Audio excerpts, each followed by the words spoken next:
Boa noite, boa noite. Desculpem o pequeno atraso aí, problemas aqui na tecnologia. Esperar o pessoal chegar mais um pouquinho. Boa noite, boa noite.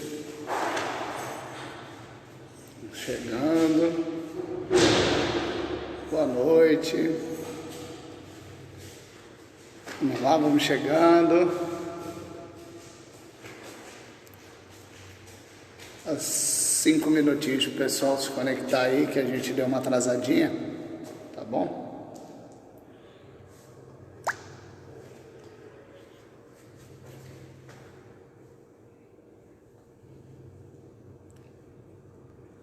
Essa segunda-feira maravilhosa.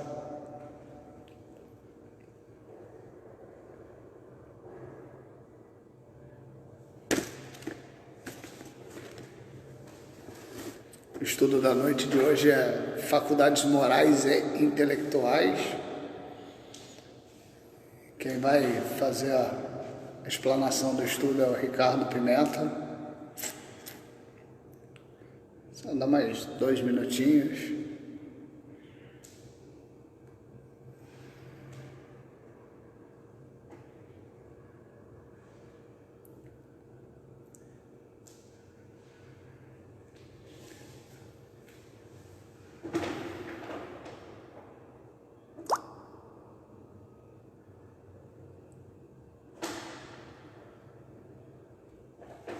Tem que ele não perturba.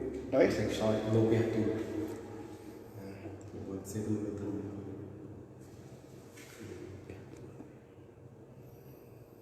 Silenciou. Vou silenciar. Boa noite. Segunda-feira maravilhosa para todos. A gente vai dar início à nossa palestra, nosso novo método, né, de nos conectar à casa, ao Grêmio, com o que vem acontecendo ao longo desses meses. A gente está fazendo essa conexão online, que é uma conexão completamente segura, né? Estou sem máscara aqui, mas está só eu e o Ricardo. O Ricardo está do outro lado ali. E a gente vai agradecer a presença de todos vocês. O estudo da noite de hoje vai falar sobre faculdades morais e intelectuais, que é um tema do Livro dos Espíritos, tá? E é o Ricardo Pimenta que vai fazer a explanação.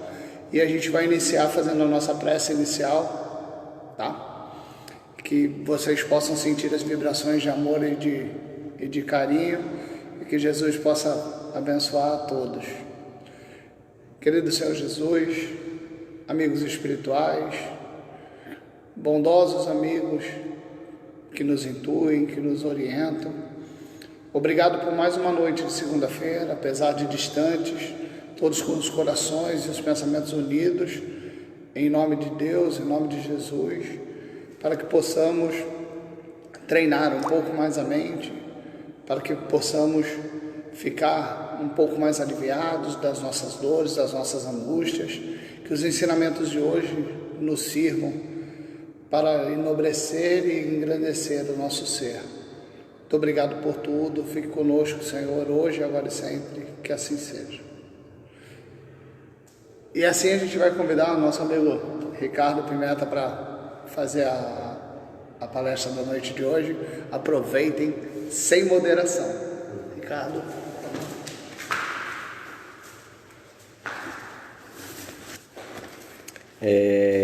Muito boa noite a todos. Meu nome é Ricardo Pimenta, sou do Grêmio, sou do EGE, sou do Sistematizado. É muito bom novamente estar aqui, podendo fazer um estudo, uma explanação, uma reflexão à luz da doutrina espírita. E quando nós pensamos em doutrina espírita, nosso assunto de hoje, faculdades morais e intelectuais, está no Livro dos Espíritos, questão 361 a 364.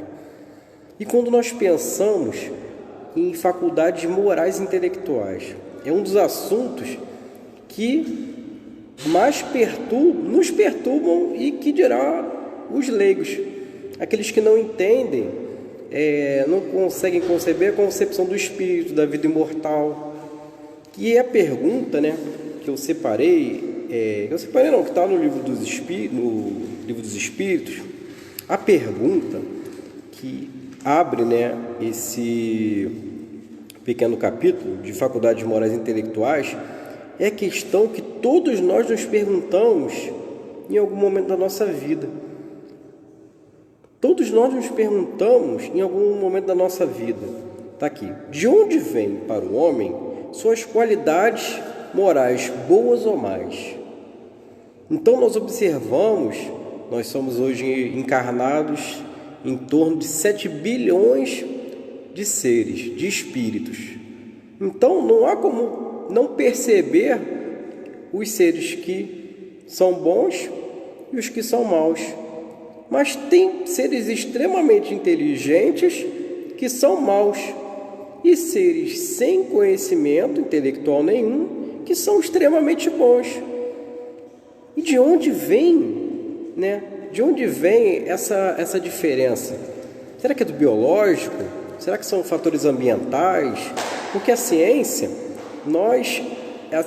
busca o quê? Busca responder também essas questões.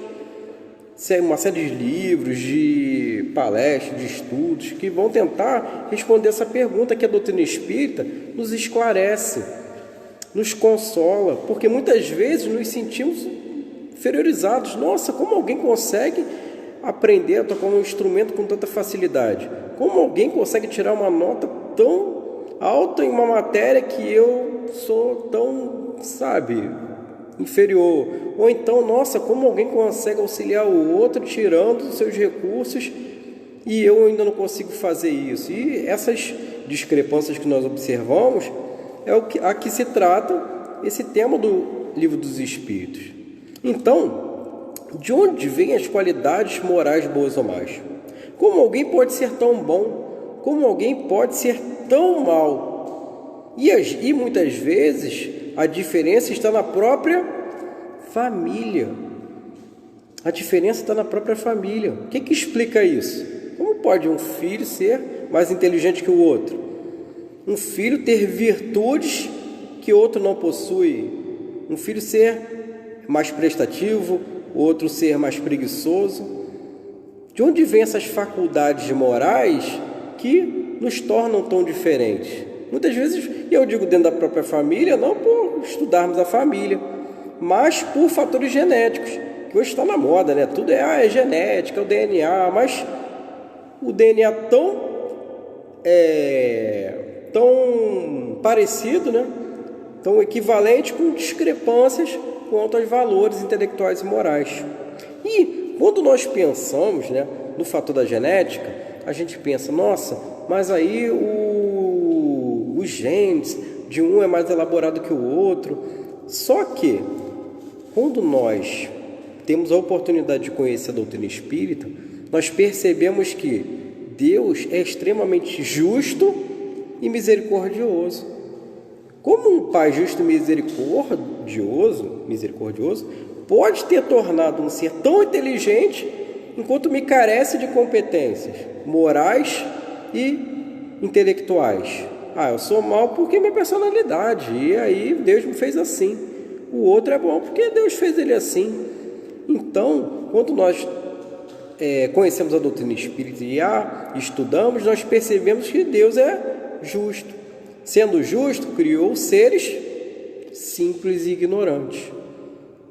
E cada um, através do seu livre-arbítrio, através de sua busca de desenvolvimento, vai conquistando conhecimento, vai treinando e se habilitando em habilidades morais. Da mesma maneira que falar em público requer exercício, requer prática, da mesma maneira fazer o bem também requer exercício, prática. Emmanuel tem uma frase muito legal que diz que... me esqueci agora, vou lembrar até o final do estudo, mas ele fala que a disciplina precede a espontaneidade. Aquilo que você julga espontâneo no outro, foi adquirida através de disciplina, de prática. E fatores ambientais. Será que são os fatores ambientais? Eu nasci na Barra, tenho dinheiro, então eu sou inteligente e moralmente, moralmente bom, desenvolvido. Será que fatores ambientais, e eu ter nascido pobre,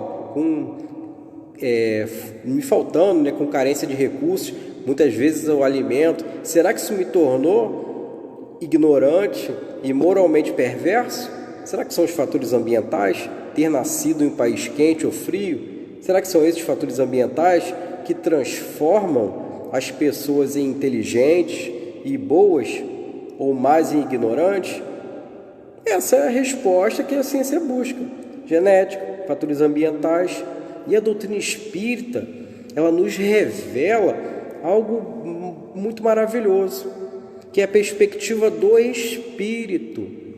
O espírito como princípio inteligente.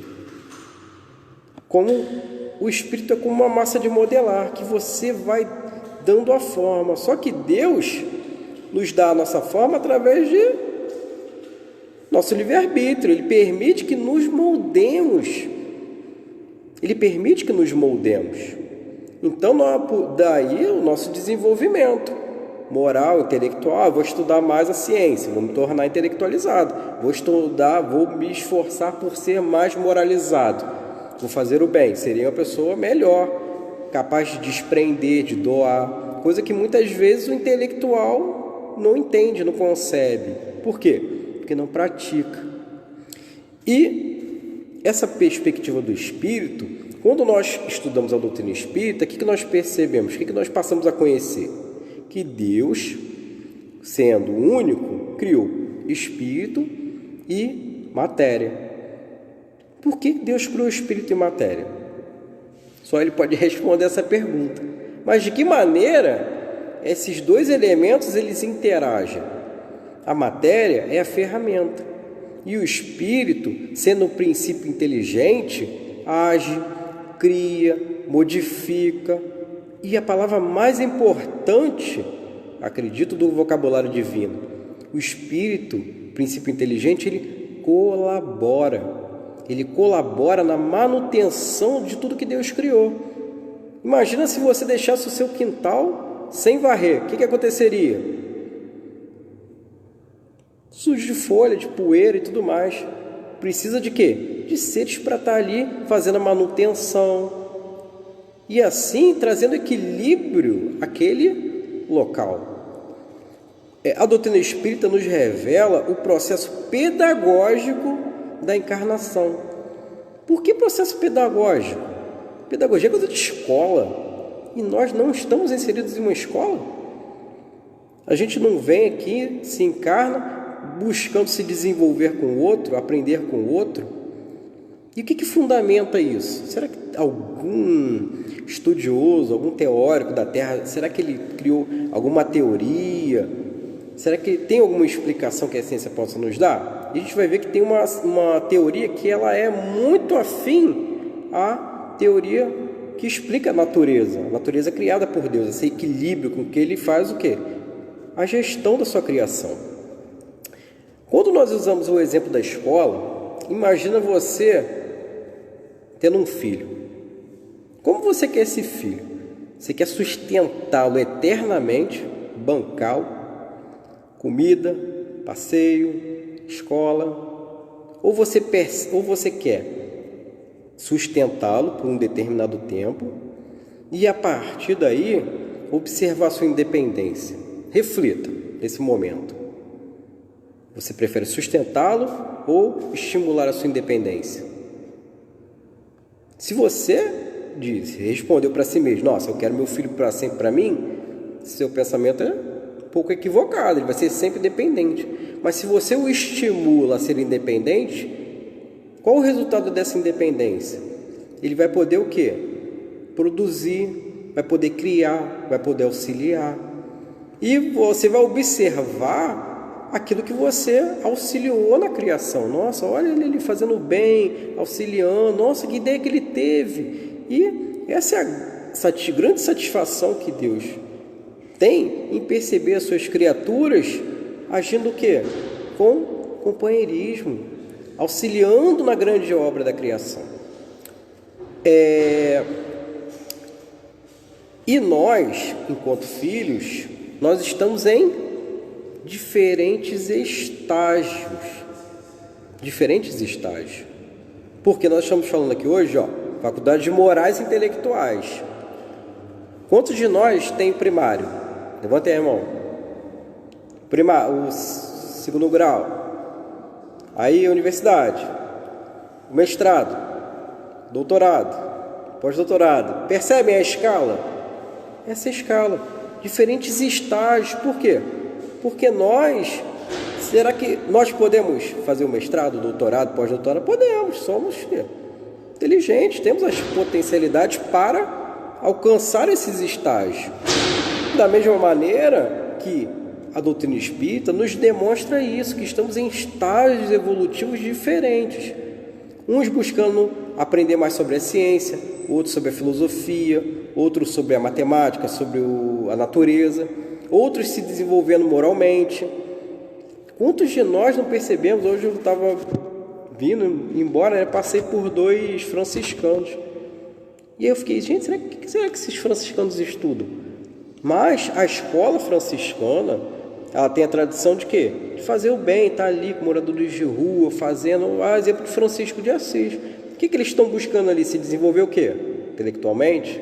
Moralmente? As duas coisas? Essa é a percepção que a doutrina espírita nos faz ver, enxergar, que nós estamos o quê? Nos desenvolvendo. E qual o melhor lugar para a interação? Qual o melhor lugar para a interação? Você respondeu assim, é o lar. É o lar. É o lar, é a escola, é o parque, é o campo de futebol. É onde você percebe o quê? Outros seres de diferentes potenciais, alguns com menos, outros com mais do que você. Quando você era da escola, todos os alunos tiravam 10 ou 9, todos eles? Não, um tirava 10, outro tirava 9, um sabia mais português, outro matemática, outro física. Essas percepções demonstram o quê? O grau de diferença, de interesse que nós buscamos. E agora, lembra que eu falei do teórico? O Lev Vygotsky, tive a oportunidade de estudá-lo enquanto na faculdade, ele tem uma teoria bem interessante. E a gente vai ver se ela é compatível com a doutrina espírita que a gente pode enxergar como progresso moral e intelectual. Chama-se zona de desenvolvimento proximal. O que é essa zona de desenvolvimento proximal? Ele pegou, ele é um cientista russo, educador, ele pegou e deixou um ser estudando sozinho. E aí avaliou a aprendizagem dele. Aí ele colocou esse ser para estudar com outros, com potenciais diferentes. Mais ou menos assim a história. Se tiver a oportunidade de ler e pesquisar, alguns conhecem, O que ele percebeu? Quem é que aprendia mais? Certamente aquele que estava com o quê? Em comunidade, se desenvolvendo com o quê? Buscando tirar suas dúvidas com aqueles que sabiam mais e auxiliando os que sabiam menos. Ensinando, lembra da disciplina, do esforço? Quando você ensina, você reforça aquilo que você está ensinando. Quando você busca aprender, tirar sua dúvida, você está se esclarecendo, está se melhorando. Percebe o grau de ascensão que essa teoria dele explica? Agora, por que ela é tão interessante? Eu me lembrei dela. Ou algum amigo espiritual fala lá da zona de desenvolvimento proximal. Por quê? Porque é importante a gente perceber isso. Será que ele teve essa ideia, ele reconheceu algo que está na natureza? Ou foi algo que ele desenvolveu? A partir dele que seres começaram a estudar juntos e se desenvolver. Gente, isso é um processo natural, está na lei de progresso. Desde o início da humanidade, a gente faz assim. Imagina o ser que desenvolveu a roda, o que ele fez? Criou a roda e guardou silêncio. Não, ele envolveu, olha, tem uma coisa aqui, um invento novo, uma roda. Como é que faz isso? O outro ensinou um a fazer, o outro a fazer. O que aconteceu? Desenvolveu-se uma cultura que nos desenvolveu ao que temos de conhecimento tecnológico hoje. A roda foi um grande invento, o fogo. Imagina se quem descobriu o fogo guardasse conhecimento só para si. Então nós temos que perceber o quanto o grupo é valioso no crescimento intelectual e moral. Então, a grande pergunta é: de onde vem para o homem as suas qualidades morais boas ou mais? De onde vêm essas qualidades? Do espírito, de quanto ele desenvolveu, de quanto ele buscou o quê? A sua perfeição, seu aperfeiçoar. E aperfeiçoar é uma palavra muito complexa. O que é perfeição? Será que nós já paramos para definir para nós o que é perfeição? Você já foi no dicionário buscar o que é perfeição no dicionário? Então, a gente vai ver o que é perfeição mais para frente. Mas, por agora, há diferentes graus de evolução. Transforma o nosso entendimento. Então, nós percebemos que esses diferentes graus, um ser ele não é mau, ele é ignorante. Ele tem pouco conhecimento, ou intelectual, ou moral. Ele tem pouco exercício de quê? De que, olha, se você procurar estudar e se desenvolver, você cresce intelectualmente. Se você procurar se desenvolver moralmente, você se torna bom. Então, a doutrina espírita refuta a existência de seres criados maus e em estado permanente de maldade ou ignorância. Essas teorias que, Deus criou demônios, ou seres que são maus, ou que em algum momento vieram a se tornar maus e serão assim pela eternidade, a doutrina espírita refuta essas teorias. Por quê? Porque elas são falsas. Não existem seres criados para serem eternamente bons ou inteligentes, enquanto nós somos desprivilegiados e temos que o quê? Que galgar o nosso desenvolvimento, nos esforçar para chegar até eles. Não, todos somos criados o quê? Simples e ignorantes. E a partir do momento que vamos nos desenvolvendo, vamos melhorando, moral e intelectualmente. Espíritos imperfeitos é a descrição que o Kardec, que os espíritos fazem de nós, espíritos imperfeitos. Que são espíritos imperfeitos? Aqueles que buscam o quê? Perfeição. Buscar perfeição, para nós fazermos uma definição. O que seria buscar perfeição? É buscar viver em equilíbrio com a criação, se desenvolvendo moral e intelectualmente. Isso é buscar perfeição. Você está em equilíbrio com a criação e buscar se desenvolver intelectual e moralmente. E será que eu estou buscando a perfeição quando eu viro um estelionatário e aí crio aqueles aplicativos? Clique aqui e atualize seus dados no banco. E aí eu estou fazendo o quê? Estou ganhando dinheiro. Mas será que eu estou em equilíbrio com a criação? Será que o que eu estou fazendo para o meu próximo é o que eu gostaria de receber? Essa é a grande pergunta que Jesus nos respondeu. Que Deus espera de nós? Fazer ao próximo aquilo que você gostaria para você mesmo. Esse é o que? Aquilo que nos norteia, aquilo que faz com que nos tornemos pessoas melhores. Fazer ao outro aquilo que nós gostaríamos. Então, esse é o grande objetivo do espírito encarnado, se desenvolver, auxiliando, estando em equilíbrio com o quê? Com o ambiente, com o planeta que está encarnado, com a sua sociedade, agindo o quê? Como um bom cidadão, auxiliando o quê? Aqueles que estão no mesmo estágio evolutivo, vizinhos, familiares, auxiliando a educação dos filhos. Então, tudo isso nos progride espiritualmente. Ser espírita é se encarar, se perceber neste processo evolutivo e perceber que as desigualdades intelectuais e morais que percebemos nos nossos semelhantes está fundamentado em escolhas realizadas pelo ser, por conta do livre-arbítrio. Nós temos livre-arbítrio. Para onde as nossas escolhas nos levam? Se você busca estudar, você conhece.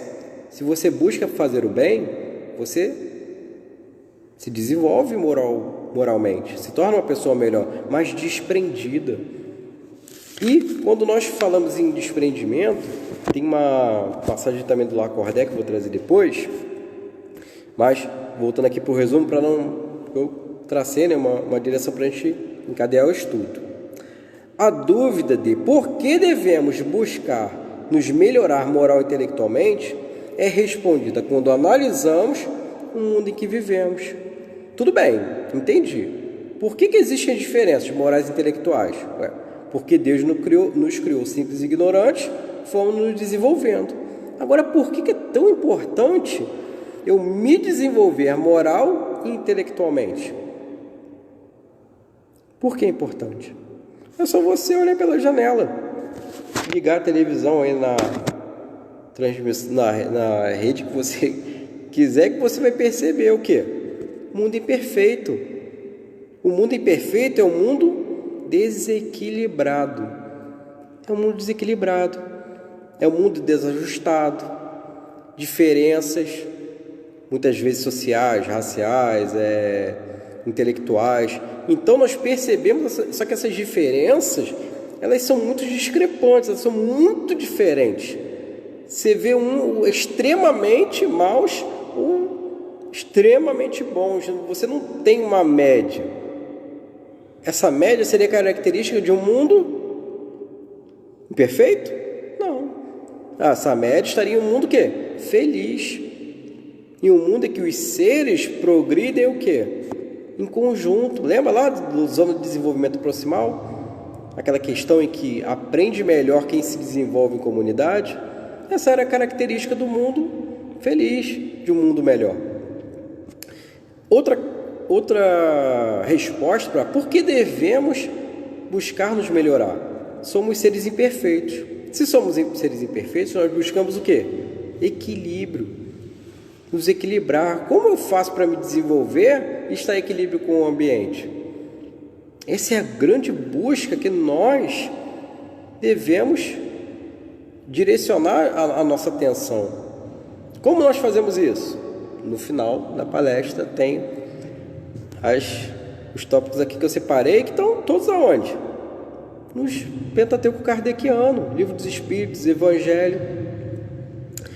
E para nós entendermos melhor o que são imperfeitos, o que quer dizer ser imperfeito? Quer dizer que ainda possuímos paixões que ressaltam o nosso egoísmo, orgulho, vaidade. E essas dificuldades individuais atrapalham o coletivo. Isso é ser imperfeito.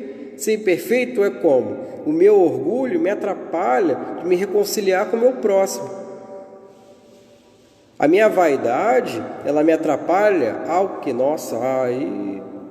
olhar o outro com indiferença, aquele olhar de sou melhor, ou então sou inferior, vou me afastar. Então, esses defeitos que nós possuímos, que nós devemos o quê? Procurar modificá-los, é o que atrapalha o nosso desenvolvimento, é que nos torna imperfeitos. No Evangelho segundo o Espiritismo, capítulo 16, item 14, tem um texto do Lacordaire, que é desprendimento dos bens materiais. No primeiro parágrafo, ele já nos esclarece o porquê do nosso atraso moral e espiritual. Nosso atraso moral e espiritual se dá por dedicar as nossas faculdades afetivas aos bens materiais. Esse é o motivo do nosso atraso. Por que somos imperfeitos? Porque as nossas faculdades afetivas são o quê? Direcionadas para os bens materiais. Para ter o quê? Mais recurso material. Para mostrar muitas vezes aos outros aquilo que eles gostaríamos, né, que eles achassem de nós. Afeto. Como a gente pode descrever afeto? Se a gente for no dicionário, é importante porque ele falou, faculdades afetivas. Afeto, o que é afeição? Afeição é apego. E apego é se inclinar na busca de alguma coisa.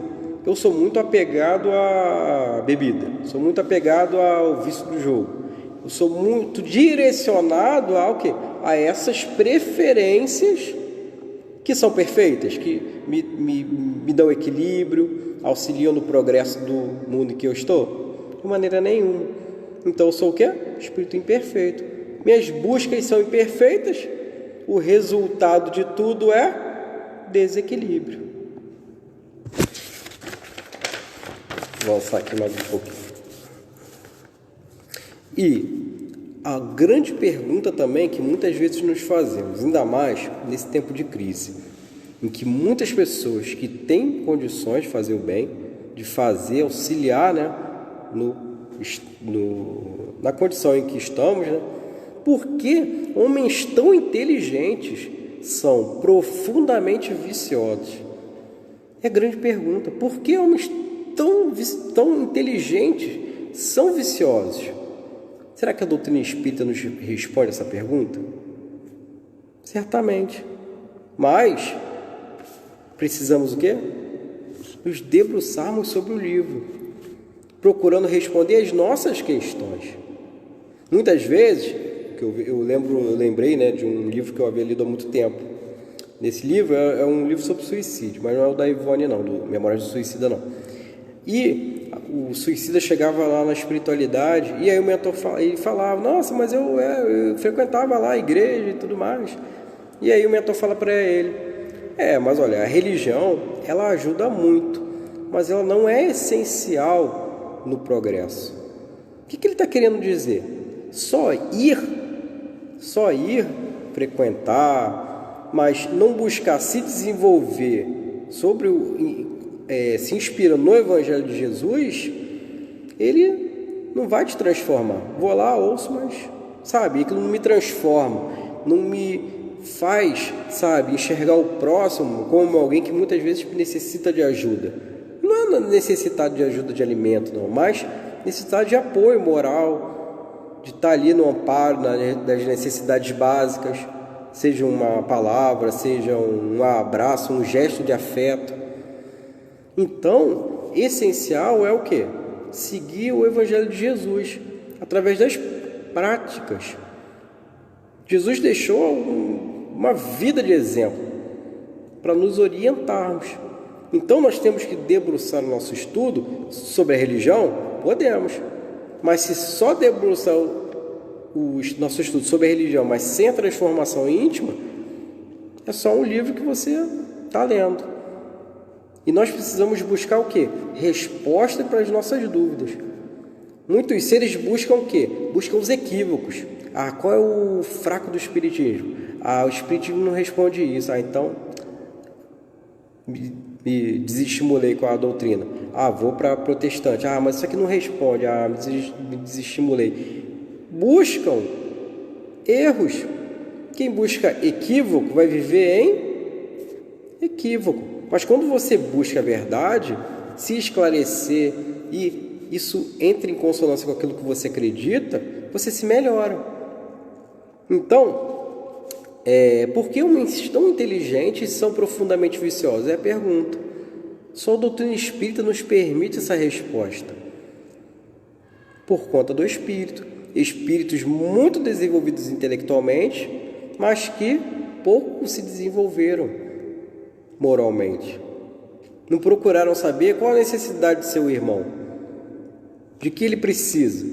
Eu tenho um filho, estou educando, mas aí eu educo de que maneira? Está alimentado, tem uma escola boa, mas e os valores morais, que muitas vezes dependem do lar para serem fixados na encarnação daquele ser que está ali? Será que ele recebeu essas lições? Essa é a grande pergunta. Ele se torna inteligente. Tem uma parte da nossa história humana, que eu gosto muito. Ela se chama iluminismo. Sabe o que foi o iluminismo? Foi aquela revolução francesa em que, sabe, não só francesa, mas em outros países também, em que eles buscaram o quê? Dar a razão o seu devido lugar. Tudo tem que passar pelo crivo da razão. E o intelecto, uma das conclusões que se chegou, se iluminar você com conhecimento, ele se tornava bom? Muitas vezes não. O conhecimento fazia o que com você? Era usado para o mal. A educação era usada para o quê? Para o mal. Eu sei fazer isso, então vou cobrar. Ou então vou ensinar errado para que ele não saiba fazer aí. Então nós percebemos que o intelecto sem o quê? Sem o amor, conhecimento sem amor, pode se transformar em instrumento de abuso. Conhecimento sem amor pode se transformar em instrumento de abuso.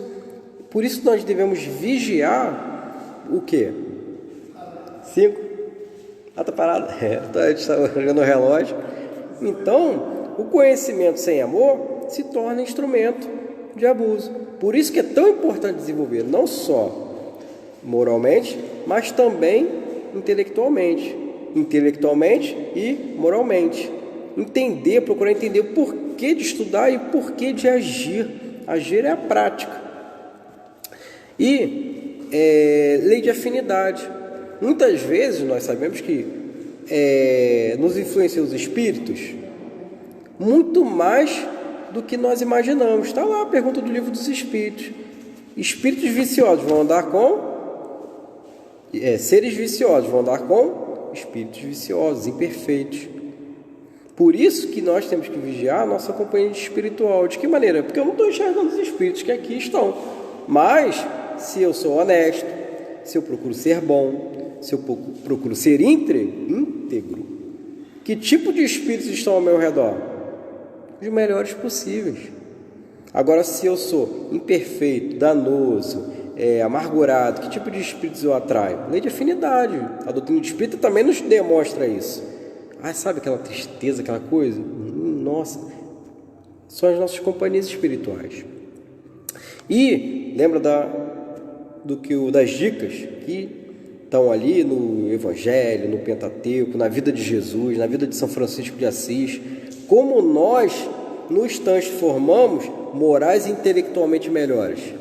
Primeira dica, seguindo Jesus, analisando, estudando, procurando entender as parábolas, toda a vida de Jesus, que nasceu em uma manjedoura, o governador espiritual do orbe, nasceu em uma manjedoura. Que é melhor instrução do que essa de humildade? Não existe. Segundo, conhecendo a si mesmo. Quem foi que disse? Conhece-te a ti mesmo. Lá se vai 2.500 anos atrás, Grécia Antiga, Sócrates, estudando filosofia, por que não? As obras de Sócrates, fundamentais para a gente entender sobre ética. E conhece-te a si mesmo. Conhecer o que? As minhas potencialidades. Conhecer o que? Tudo aquilo que eu posso desenvolver em mim. Ao final do dia, refletindo sobre as oportunidades que teve. Quem disse isso? Santo Agostinho. Ao final do dia eu vou refletir sobre as oportunidades que eu tive. Será que eu fui bom nesse momento? Será que eu podia ter ajudado aquele ser ali que estava deitado na rua? Nossa! E aí você reflete e tenta colocar como meta para o dia seguinte o quê? Agir no bem. E edificar o reino de Deus no nosso coração. Jesus. Boa Nova, Francisco de Xavier. Lendo o livro, você vai ver que ao todo tempo ele estava falando para os apóstolos, o reino de Deus não é um prédio, edificação no coração. E nos tornarmos o quê? Melhores, moral e intelectualmente. E tome cuidado com a sua vida. Talvez ela seja o único evangelho que as pessoas leiam. Olha que coisa. Tome cuidado com a sua vida. Talvez ela seja o único evangelho que as pessoas leiam. Lembra aquela coisa de mudar a sociedade? Porque muitas vezes as pessoas não conhecem Jesus, não conhecem amor, caridade, mas, nossa, olha como o fulano é bom. Gente, que ato generoso, isso me inspirou a fazer generosidade também. Quem disse isso? Francisco de Assis. Então, todos esses exemplos de vida, esses espíritos que encarnaram para nos dar essas valiosas lições, são espíritos o quê? Intelectuais e moralmente muito melhores, que vieram o quê? Ajudar na nossa zona de desenvolvimento proximal. Porque sozinhos nós não conseguiríamos alcançar esses patamares que esses espíritos estão. Então eles vêm aqui com uma boa vontade. Nossa, vou auxiliar vocês ao amor, ética, moral e, sabe, essa é a lição maravilhosa que o Evangelho de Jesus, a vida do Sócrates, do Francisco de Assis, da Madre Teresa de Calcutá nos ensina. Exemplos não faltam, mas livre-arbítrio e escolha é o que muitas vezes nos falta. E que possamos, na noite de hoje, refletir, como nos aconselha Santo Agostinho, que possamos refletir e mudar a nossa existência, nos melhorando cada vez mais.